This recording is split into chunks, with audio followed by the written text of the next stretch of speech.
दरियाओं का रुख मोड़कर एक प्रोजेक्ट तैयार करता है। एक बिल्डिंग जब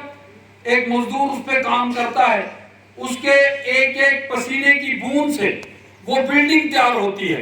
लेकिन उसके बाद बिल्डिंग तैयार होने के बाद उसको उस बिल्डिंग में जाने का अधिकार नहीं होता है। ये मजदूरों का हाल पीछे से ही रहा है। मजदूरों के साथ जातियां हमेशा रही हैं और आज मैं देख रहा हूं, आज आप भी अपनी मांगों को लेकर, आज से पहले जब हमारा देश गुलाम था तो देश को आजाद करने के लिए धरने लगते थे कि हमारे देश को आजाद करो। आज अपना हक, अपनी उजरत को बढ़ाने के लिए, अपने रोजगार को पुख्ता करने के लिए आज हमें यहाँ धरना देना पड़ता है। ये सरकार को भी और इस मैनेजमेंट को भी कान खोल कर सुनना चाहिए कि अगर हम मूविंग चेयर्स पर बैठकर आराम से एसी की हवा लेकर अपने ऑफिसों में आराम से बैठे हैं, हमें भी मजदूरों की बात, उनके मकसद को हल करने के लिए उनके साथ बातचीत करनी बड़ी लाजम है।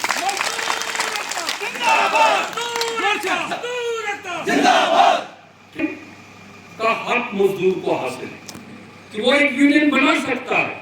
वो अपने अधिकार के लिए लड़ाई लड़ सकता है, वो धरने, प्रोटेस्ट, जल्द से जुलूस कर सकता है, ये उसको कानूनी अधिकार है। लेकिन मैनेजमेंट की कोशिश रहती है एडमिनिस्ट्रेशन से मिलकर,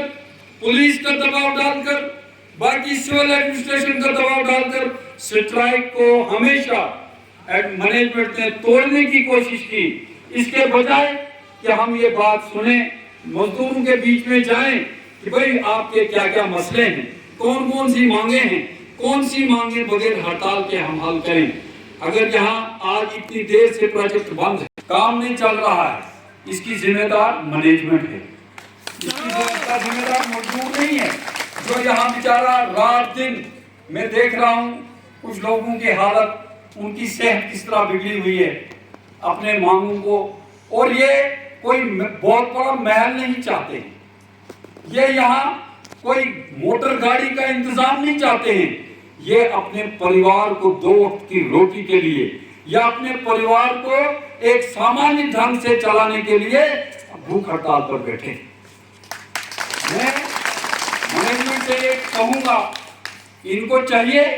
कि ये मजदूरों के बीच में आकर, ये आपके ही लोग हैं,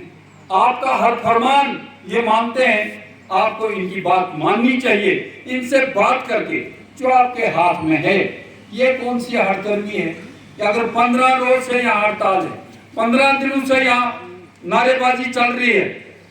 आप एक ईगो लेकर, एक क्रेज बनाकर आप इनसे बात ही नहीं करो।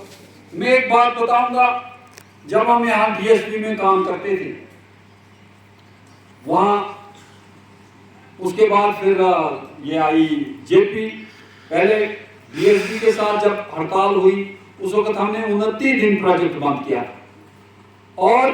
15 दिन उन्होंने यूनियन को मानने से इनकार किया। लेकिन उस वक्त प्रोजेक्ट में उनको करोड़ों का नुकसान दिन का प्रोजेक्ट बंद होने से होता था।